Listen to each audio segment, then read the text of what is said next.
ഈ പായസത്തിലെ മധുരം ഇത്തിരി ജാസ്തിയായി. രാജ ഒരു സിഗരറ്റ് എടുത്തോളൂ. ഇലയിന്ന് പായസം കഴിക്കാൻ പ്രയാസമായിരുന്നല്ലേ? അയ്യോ, വേണ്ടത്ര കഴിച്ചു. ഇപ്പൊ തന്നെ ശ്വാസം മുട്ടുന്നുണ്ട്. മുത്തശ്ശൻ ആദ്യത്തെ ഒരു കല്യാണം ഒഴിവാക്കിയ കഥ പറഞ്ഞ് ചിരിച്ച് ചത്തു. ആ വേണുട്ടാ, മാലേച്ചിക്ക് ചില സംശയങ്ങളുണ്ട്. വേണുവേട്ടന് എത്ര വയസ്സായി എന്നറിയണം. വയസ്സ് കൃത്യമായിട്ട് ഓർമ്മയില്ല. സത്യം ഒരു 90-100 ആയിട്ടുണ്ടാവും. അത്രയൊക്കെ ജീവിച്ചു എന്ന് തോന്നുന്നുണ്ട്. വയസ്സൊരു തോന്നലാണല്ലോ. ഏത് മാസത്തിലാ? നാളെ ഓർമ്മയുണ്ടോ? ഇല്ലല്ലോ, അതല്ലേ കഷ്ടം. ജാതകം എന്ന സാധനയില്ലേ എഴുത്തശ്ശ. അപ്പൊ പിറന്നാള് കഴിക്കണതോ? പതിവില്ല. പിറന്നാൾ ആഘോഷിക്കണം എന്നൊക്കെ തോന്നുന്ന കുട്ടിക്കാലത്തല്ലേ. അന്ന് അതിനുള്ള സൗകര്യം ഇല്ലായിരുന്നു. പിന്നെ കുറെ കഴിഞ്ഞ് സൗകര്യം ഉണ്ടായപ്പോ അതിനുള്ള കമ്പം പോയി. കല്യാണക്കാര്യവും അങ്ങനെ മറന്നാണോ? ബിസിനസ് തുടങ്ങാനുള്ള ബന്ധപ്പാട് തുടങ്ങിയപ്പോ അത് രണ്ടാലൊന്നും ആവട്ടെന്ന് വെച്ചു. ഇപ്പൊ എന്താ തടസ്സം? ഒരു തടസ്സവും ഇല്ല. പറ്റിയൊരു കക്ഷിയെ കണ്ടുകിട്ടേം വേണ്ടേ? വേണ്ടാന്നുള്ള വ്രതമൊന്നുമില്ലല്ലോ, അത് ഭാഗ്യം. വീട് കുടുംബം എന്നൊക്കെ ഉള്ളത് നല്ല കാര്യമാണെന്ന് ഇപ്പൊ തോന്നുന്നുണ്ട്. വഴക്കിടാൻ പാകത്തിനൊരു ഏടത്തിയും അനിയത്തി കൂടെ വേണം. അങ്ങനെ ഒരു പാക്കേജ് ഡീൽ. ഇവനൊരു ഭാഗ്യവാനാ. ചൂടാറുന്നതിന് മുമ്പ് എത്തിരി കഴിച്ചോളൂ.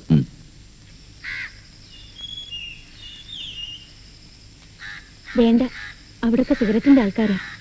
ഉമ്മർത്ത് വെച്ചേക്ക്. വന്നവര് ചിലര് പോയിട്ടില്ല. മാലേച്ചിയാണ് ഇച്ഛ പിടിച്ചിട്ടുള്ളത്, ഞാൻ കേട്ടു.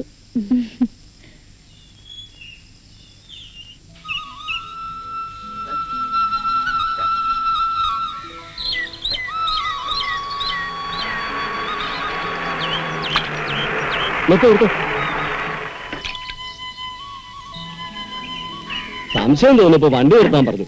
ഇതെന്ത് കഥ? മുതലാളി എങ്ങനെ ഇവിടെ? ഭയങ്കര അത്ഭുതമായിരിക്കണല്ലോ. കൃഷക്കുറിപ്പിന് മനസ്സിലായില്ലേ? വേണുഗോപാലൻ മുതലാളി നമ്മുടെ ഓഫീസിലെ രാജൻ ഇവിടെയാണ്. അവിടെ വന്നു. രാജൻ വകയില് നമ്മുടെ ഒരു മരുവനായിട്ട് വരും. കേസുള്ളതുകൊണ്ട് അവിടെ വരാൻ പറ്റില്ല. ഞാനിവിടുത്തെ അറിയാം, പഞ്ചായത്ത് പ്രസിഡന്റാന്ന് പറഞ്ഞു. ഞാൻ മുതലാളി ഒന്ന് കാണുന്നത് വെച്ചിട്ട് കഴിഞ്ഞ മാസം കോഴിക്കോട്ട് വന്നു. അപ്പോ ജപ്പാനിൽ പോയിരിക്കായിരുന്നു. ആ, ഒരാഴ്ച. ശരി, ഞാനൊന്ന് നടന്നിട്ട് വരട്ടെ. ഇതൊന്നും വീട് ഒന്ന് കേറി ഒരു ചായ കുടിച്ചിട്ട് പോ. ഒരു 5 മിനിറ്റ്. ഇവിടുന്ന് ഒരു 6 നാഴി ഉണ്ടാവും നമ്മുടെ സ്ഥലത്തേക്ക്. അവിടേക്ക് എപ്പോഴാവോ വരാൻ സമയം ഉണ്ടാവുക? ഇവിടെ ഒന്ന് കേറിയിട്ട് പിന്നെ നമുക്ക് ആലോചിക്കാന്നേ. ടാക്സി ഉണ്ട്. എന്തിന്? ഈ കാണുന്ന സ്ഥലല്ലേ? നിങ്ങളത് എന്നോട് പറയണ്ടേ? ഞാൻ അവിടെ പോയി കാണില്ലേ? രാജന്റെ കൂടെ അവന്റെ മുതലാളിയും വന്നിട്ടുണ്ടെന്ന് എഴുത്തച്ഛൻ ഞാൻ നിൽക്കുമ്പോഴല്ലേ വന്ന് പറഞ്ഞത്.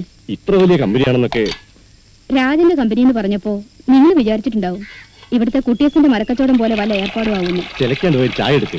നല്ല കപ്പൽ സൂസറൊക്കെ എവിടെ? അലവരുടെ താക്കോൽ എവിടെ? ദേവി എതിർച്ച കണ്ടപ്പോ പറയുന്നത് ശരിയല്ലെന്നറിയാം. ബാങ്കിൽ ഒരു ഇന്റർവ്യൂവിന് വിളിച്ചിട്ടുണ്ട്. നമ്മുടെ 2ാമത്തെ മകൻ. ഞാനങ്ങോട്ട് വരാം.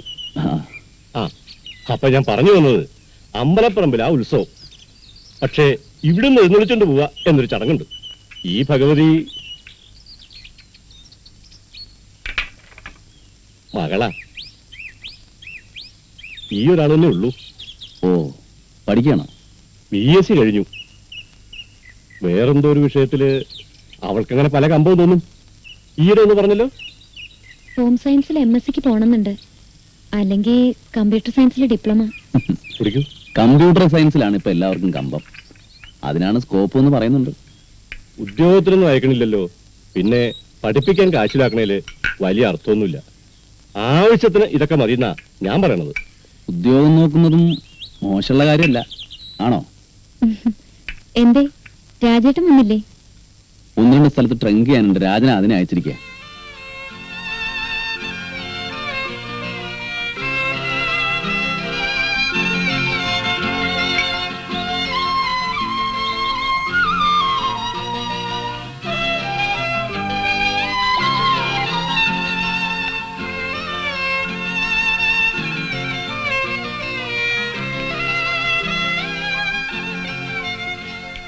ഇത്ര വേഗം എവിടെ എത്തിയോ?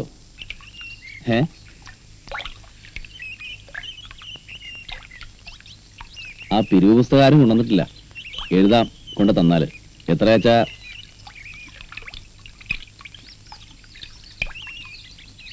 வேலனுக்கு அரோஹரா, கந்தனுக்கு அரோஹரா, முருகனுக்கு அரோஹரா. அதோ வராண்டி முருகன் ஆறுமுகந்தாண்டி, அதோ வராண்டி முருகன் ஆறுமுகந்தாண்டி, போனா போராண்டி முருகன் தானா. ഞാനാ വല്യമ്മേ. ഇന്നും പായസമുണ്ട്. ഇപ്പൊ കഴിക്കണോ അത് എടുത്തു വെച്ച് പിന്നെ കഴിക്കണോ? എന്ത് പായസ? പാലട. തെക്കേടത്തെ മുത്തശ്ശനില്ലേ, മുത്തശ്ശന്റെ ശതാഭിഷേകം. ശതാഭിഷേകം എന്ന് വെച്ചാ എന്താണെന്നറിയോ? 1000 പൂർണ്ണചന്ദ്രനെ കണ്ടാലാണത്രേ അത് നടത്തേണ്ടത്. കുട്ടിക്ക് ആ യോഗം ഉണ്ടാവും. കുട്ടി ഒരാൾക്കല്ലേ ഈ നല്ല ബുദ്ധി തോന്നുന്നുള്ളൂ. വേറെ ആരും അമ്മാളിനെ തിരിഞ്ഞു നോക്കാറില്ലല്ലോ. അയ്യോ, 83 വയസ്സ് വരെ ഇരിക്കുന്നത് കടുപ്പാ വല്യമ്മേ. നാളെ മച്ചിലടിയന്തരത്തിന് നെയ്പായസം. ഈ ആഴ്ച നല്ല കോളല്ലേ? പുകല തീർന്നു. ഒരു ഞെട്ടി ബാക്കിയുണ്ട്. നാളെ ആകെ ഒരു തിരക്കാ. എന്നാലും എപ്പോഴെങ്കിലും ഒന്ന് വരാൻ നോക്കാം. അല്ലെങ്കിൽ ആരുടെങ്കിലും കയ്യിൽ കൊടുത്തയക്കാം.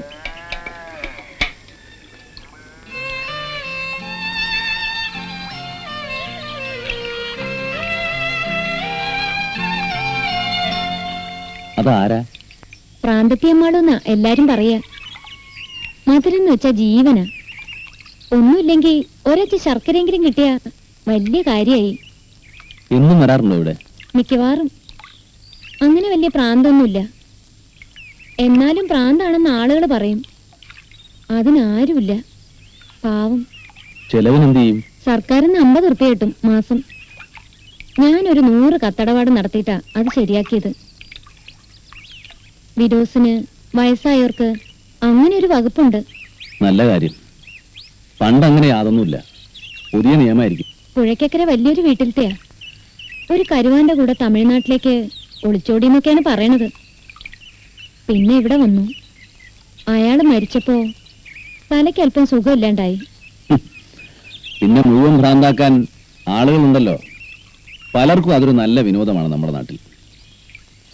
കുട്ടി, വലിയൊരു കാര്യമാണ് ഈ ചെയ്യുന്നത്. വളരെ വലിയ കാര്യം. ദയുള്ളൊരു വാക്ക്, ദയോടെ ഒരു പിടി ചോറ്. കുട്ടിയെപ്പോലെ ഒരാൾ ആ പ്രദേശത്തുണ്ടായിരുന്നെങ്കിൽ. എന്താ പറഞ്ഞത്? എങ്കിൽ എന്റെ അമ്മയ്ക്ക് ഭ്രാന്ത് വരില്ലായിരുന്നു എന്ന്. You are doing A great thing. അമ്മ ഏകദേശം ഈ തള്ളയുടെ കഥ തന്നെ. ഒളിച്ചോടിയതല്ല, രജിസ്റ്റർ ചെയ്യുക. അച്ഛൻ മരിച്ചപ്പോ വീട്ടുകാർ തിരിഞ്ഞു നോക്കിയില്ല. അന്യനാട്. അമ്മ എന്നിട്ട് ദുരിതത്തിൽ നിന്ന് രക്ഷപ്പെടാൻ 3.5 വയസ്സുള്ള കുട്ടിയുമായി കിണറ്റിൽ ചാടി. അപ്പൊ ഭ്രാന്താണെന്ന് ജനം വിധിച്ചു. അങ്ങനെയാണ് അമ്മ മരിച്ചത്? മരിച്ചില്ല. കുട്ടിയും, അതായത് ഈ ഞാനും മരിച്ചില്ല. മരിക്കാൻ സമ്മതിക്കില്ലല്ലോ നമ്മൾ. കുറേശ്ശെയായി കൊല്ലുന്നതാണല്ലോ നമുക്കിഷ്ടം. ആ തള്ളയോട് കാട്ടുന്ന ദയുണ്ടല്ലോ, ഒരലങ്കാരത്തിനല്ലാതെ ശരിക്കുള്ള ദയ. അതിനൊന്ന് മനസ്സിൽ എല്ലാവരും ഈ ദേവിയെ തൊഴണം, ഞാനടക്കം. അയ്യോ, ഞാനങ്ങനെ. നിങ്ങളുടെ നാട് ഇഷ്ടായോ? വളരെ ഇഷ്ടായി. നടക്കട്ടെ.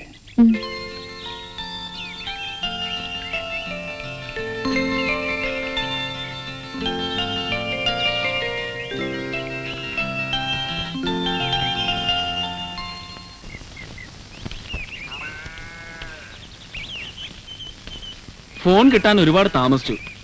ഓഫീസിൽ വിശേഷിച്ചൊന്നുമില്ല. ബോംബെന്ന് 5-6 തവണ കോള് വന്നിരുന്നു എന്ന് മേരി പറഞ്ഞു. വേണുവേട്ടൻ എന്ത് ചെയ്തു? ഓ, ചുമ്മാ നടക്കാനിറങ്ങി. കൂട്ടത്തിൽ തന്റെ പഞ്ചായത്ത് പ്രസിഡന്റിനെയും കണ്ടു. രാക്ഷസന്റെ ഗുഹയെ കയറി ഒരു ചായയും കുടിച്ചു. വേണുവേട്ടൻ ഇന്നത്തെ പേപ്പർ ഉണ്ടോ? ഓ, ഞാനത് മറന്നു. ലോകത്തിന് വിശേഷിച്ചൊന്നും സംഭവിച്ചിട്ടില്ലല്ലോ.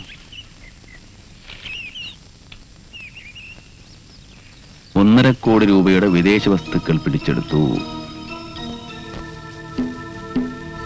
ഓഫീസിൽ വന്ന ആളും ഉണ്ട്. ഉണ്ട്. അയാൾ ഇതിന്റെ ആളാണോ? ആയിരിക്കണം. പിടിച്ചത് അതുകൊണ്ടാവുമല്ലോ.